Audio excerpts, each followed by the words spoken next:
as you know, on Wednesday nights we've been working through the book of Esther, and we're almost done. I think we've got like two more weeks after this week, so we're winding ourselves down. It's going to work out really good. I think we're gonna finish up the week before we go on the trip to Branson to see Esther. So it was as if I planned it that way. So it's going to work out really good, I think. But we're in chapter 8, if you want to find your place there.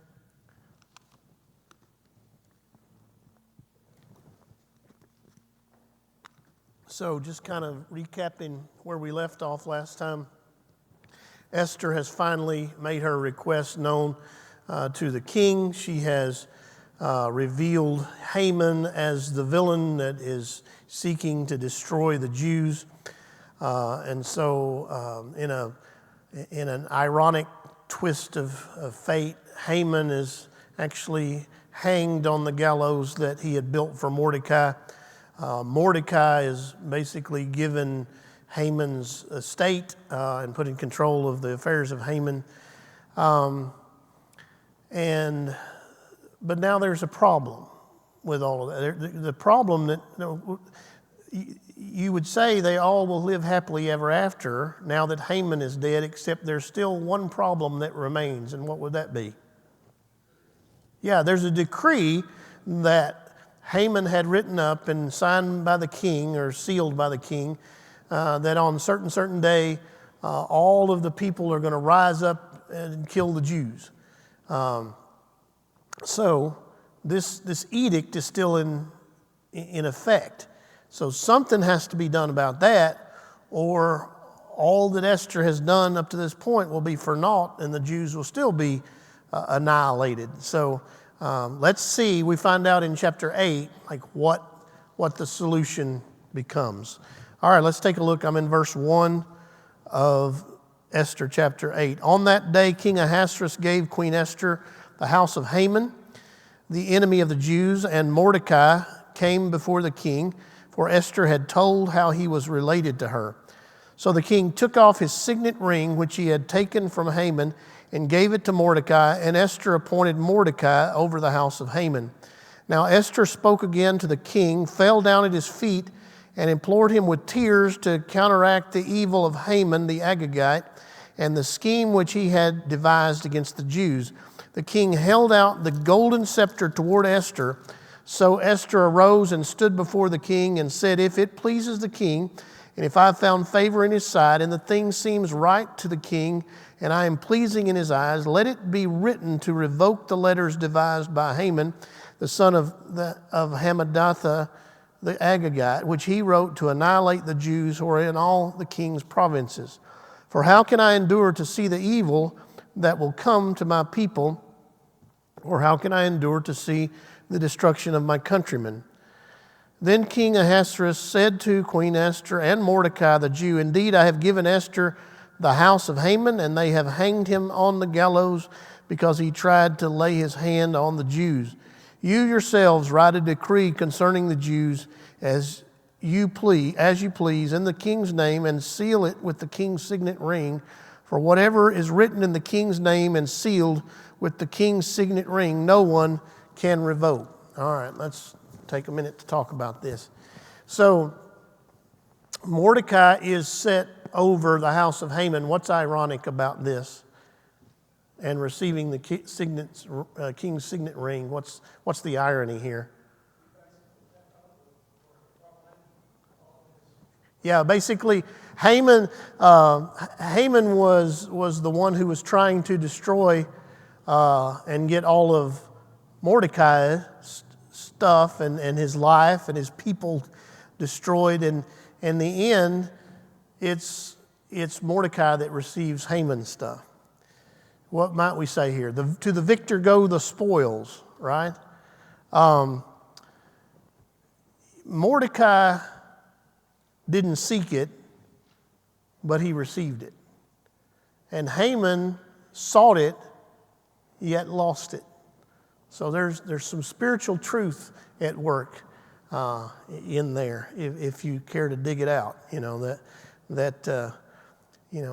to the humble one who didn't seek those things. And what does Jesus say?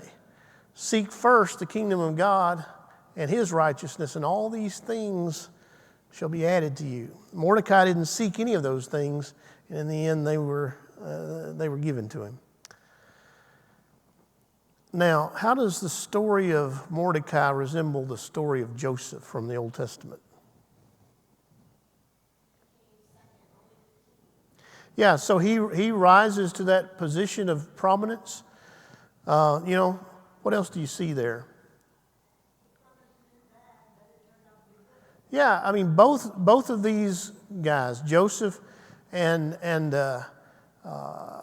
Mordecai as well, they're put in difficult situations, and both remain faithful in spite of them. Both are given positions of authority because of the wisdom that they demonstrated in these difficult situations. So. Now,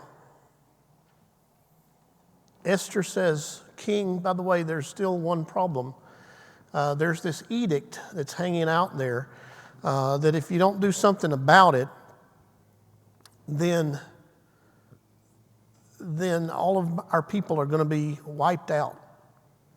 And he says, I can't do anything about it. Why didn't he revoke the edict? Yeah, he says the law of the Persian was that the king's edict couldn't be revoked. Now, to be quite honest with you, I'm a little dubious that there was nothing he could do. He is the emperor of the most powerful nation in the world. King, I'm going to clue you in on something. Kings do what they want to do, all right? If a king wants to do something bad enough, he finds a way to get it done. So I'm a little dubious that there was nothing the king could do. But he says, I'm sorry, Esther, there's nothing that I could do. So his solution was what?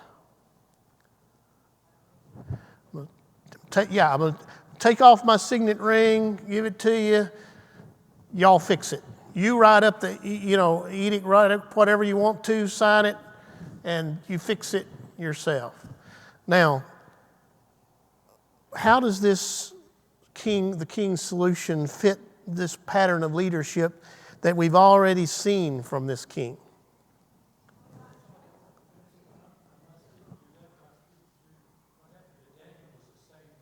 Yeah.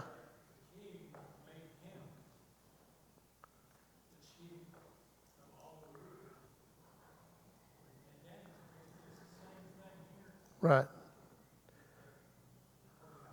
Right. Yeah, exactly. It's like you can't fix it. The king says, I can't fix it. You take care of it yourself. Somebody said, what? I'm sorry.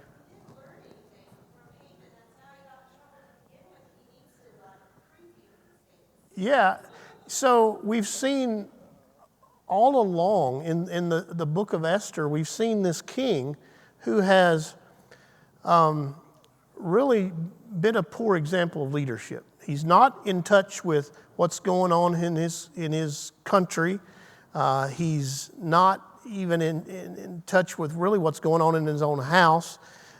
He passes the buck on really in a time when the king should stand up and say, okay, look, this is the right thing to do, and we're going to do the right thing. He basically, sits back and says, well, I can't do anything. Can't do anything. You're the king. What do you mean you can't do anything? I can't do anything. Y'all just fix it however you want to and write my name on it. I mean, so it's we've seen this all along. He's still following this same pattern. He really does. Yeah, he's not. Yeah. I mean, I don't know how history books record, Ahasuerus, or more commonly he's called Xerxes. I don't know how secular history books record the life and times of Xerxes. They may have him as this great king, great leader, but certainly that's not the record of Scripture that we read about him at all. He has this bad habit of washing his hands of the affairs of his kingdom, which a leader just cannot do. Was it Truman who had the little thing that says the buck stops here? I think it was Truman. King Ahasuerus, the buck has to stop with you. You're the king. You're the leader. Sometimes a leader has to stand up and make hard decisions, even if they're not popular. For the sake of your kingdom, lead.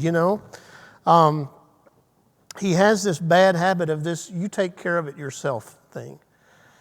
And look at it now. This is a lot of people's problems. He made the mess, but he expected somebody else to clean it up. This whole mess with Haman and all that, it all come about through the mismanagement of the king. And yet, rather than him take responsibility and say, well, this is my mess, I'm going to step in there and I'm going to fix it and I'm going to make it right, he basically just says, well, this is my mess, but you fix it, Queen Esther. So again, this is still keeping in line with what we've seen with this king all along, that he's not, he's not the great leader that you would hope that he would be. But yeah.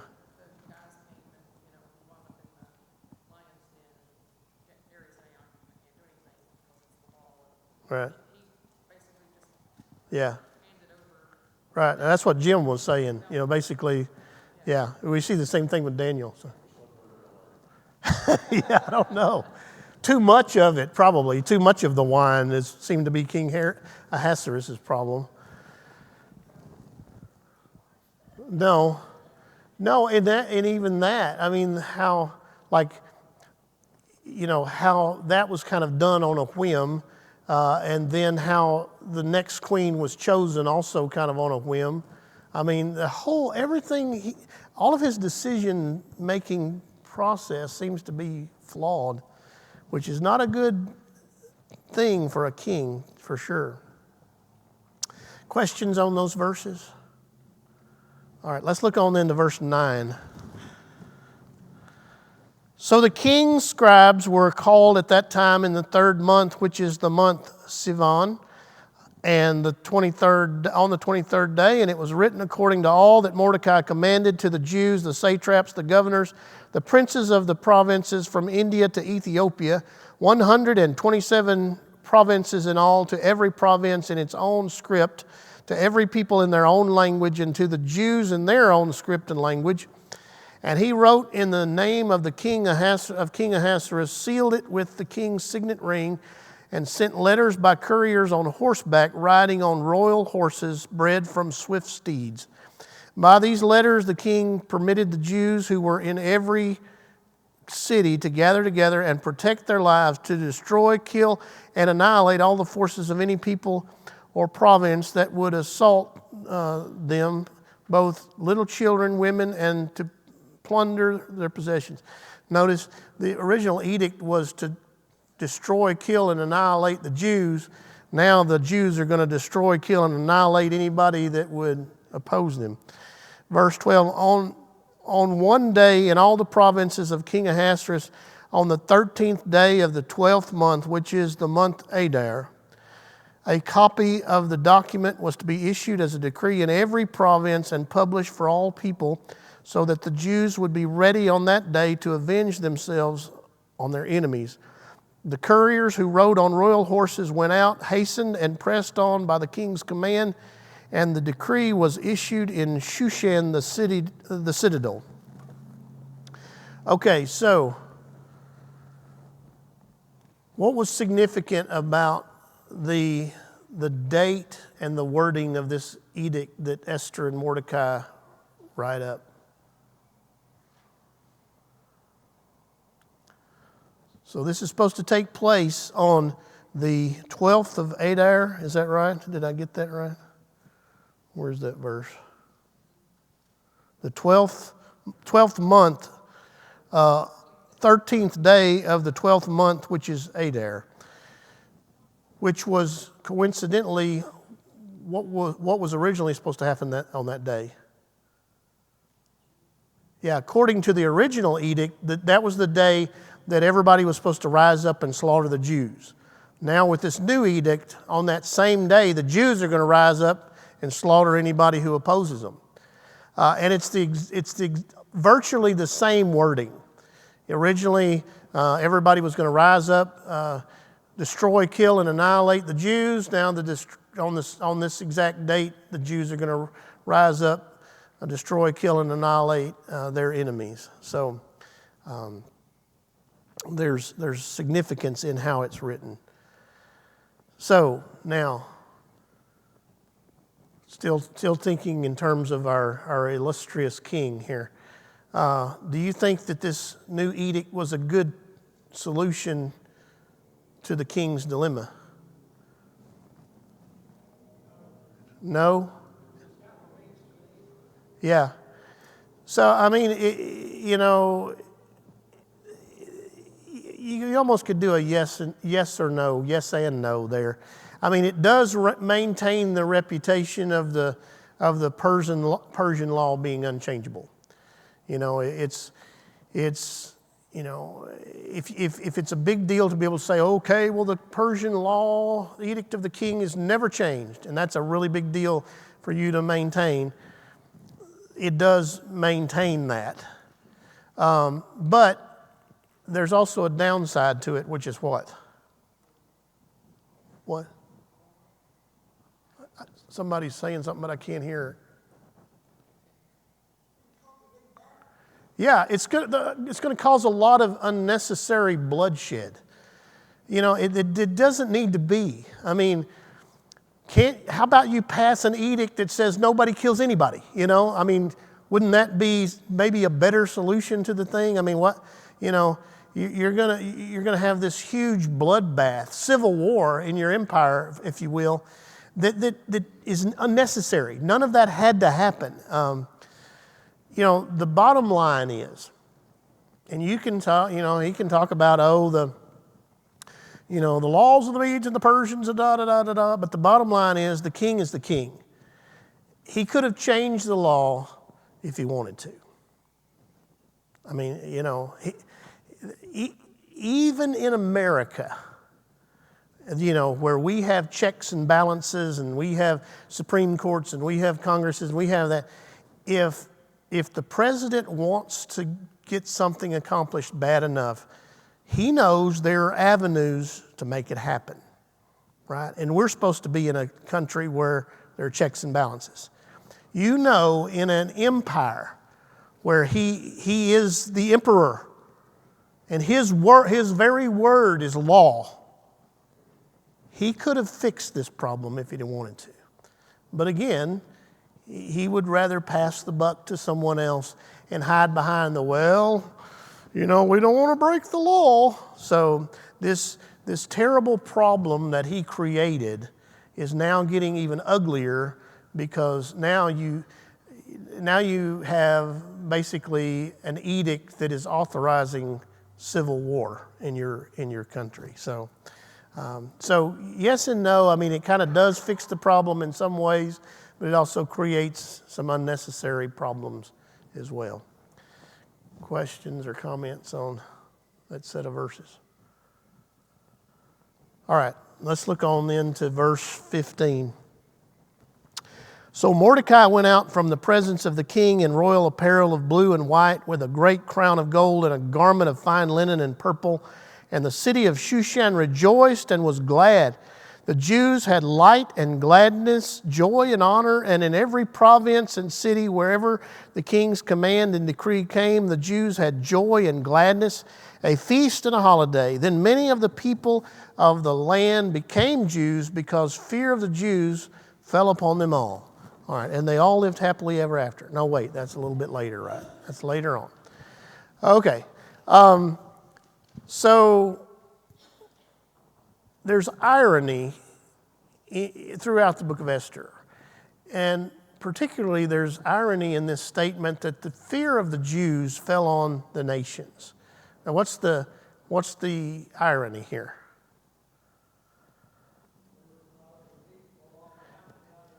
Yeah, like for up until this point, the fear of the nations were on the Jews. And now, in one little twist of fate, the fear of the Jews are on the nations. Now, that in and of itself is interesting because the Jews weren't a military force. I mean, they were a conquered foe. So you think, how could that be? And really the only way it could be is that the people seem to understand, the nations seem to understand that God was fighting on behalf of the Jewish people. I mean, really that's the only explanation as to why would this little group of people, the Jews, why would people, why would the fear of them fall on anybody? Well, apparently it became obvious to those around them that God was with them and God was fighting on their behalf. And Mordecai becomes a symbol of the Jewish people. In what way?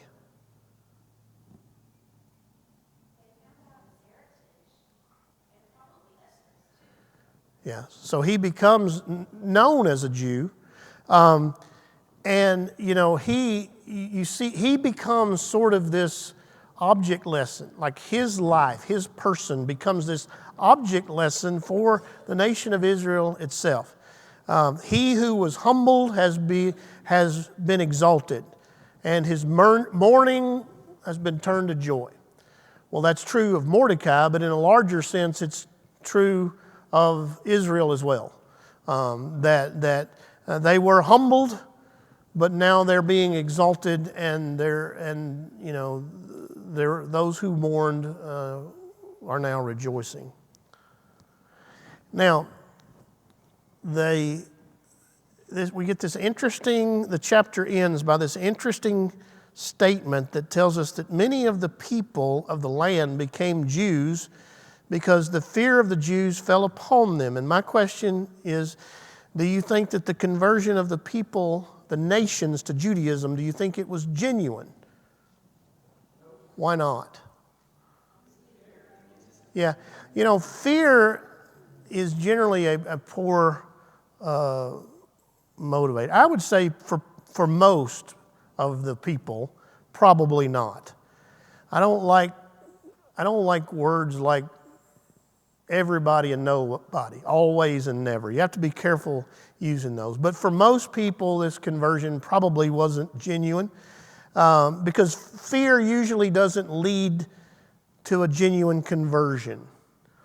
It's the love of Christ that compels us, not the fear of hell that compels us.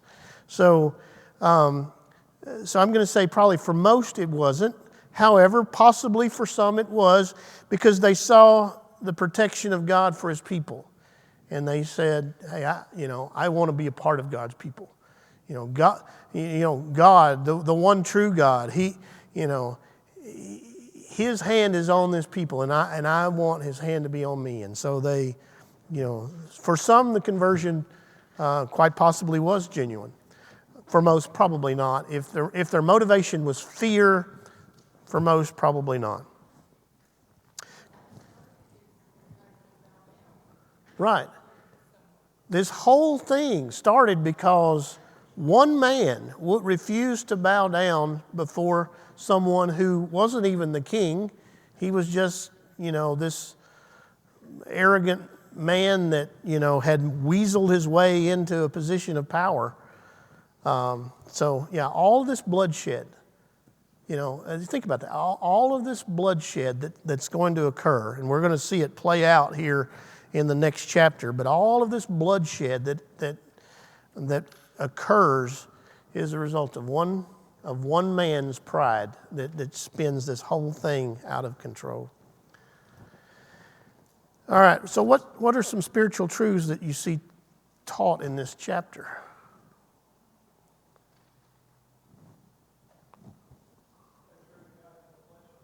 Yeah,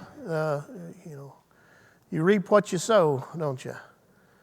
Here's just some things that I wrote down. I mean, you can pull more than this out of it, but this is what I wrote down. God protects his people, which is basically what you just said. Number 2, he who humbles himself will be exalted. Now, the opposite is true. He who exalts himself will also be humbled.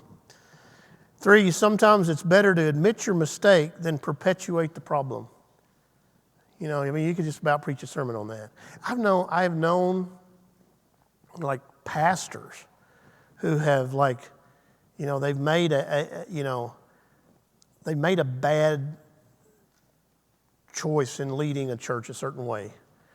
Okay, well, and rather than just say, we messed up on that one, let's back up and try again. They'll continue to try to perpetuate this until they take a bad situation and they make it 10 times worse. And I don't know if it's arrogance or just refusing to admit that they were wrong. I don't know, but it's like they won't back up and say, what does the theology of football teach us? If at first you don't succeed, try again, and then punt on 4th down, right? Well, sometimes we get in a situation where if at first we don't succeed, we try again, and then we keep on trying, and we just make the situation worse.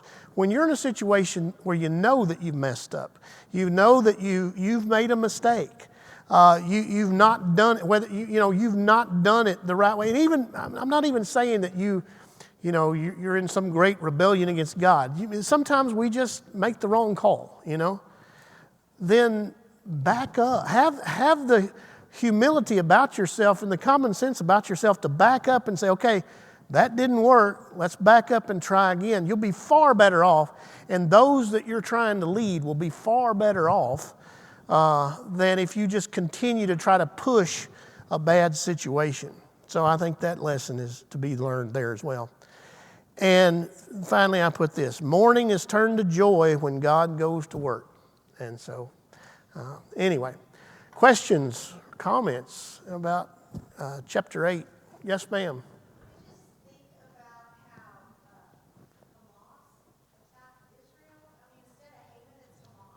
Yeah.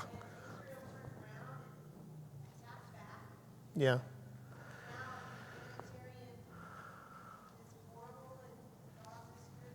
Yeah. Yeah. Yeah. There's a lot of bloodshed taking place now over there. And it all spun out of, a handful of evil people who and that spun this whole thing into this massive event of bloodshed, which is a tragic thing, but that's where we are in the world. All right, well, I've enjoyed being with you. I've enjoyed studying Esther with you tonight. I hope you have a great rest of your week. Remember, Sunday is Easter Sunday, the Super Bowl of church, right? So, the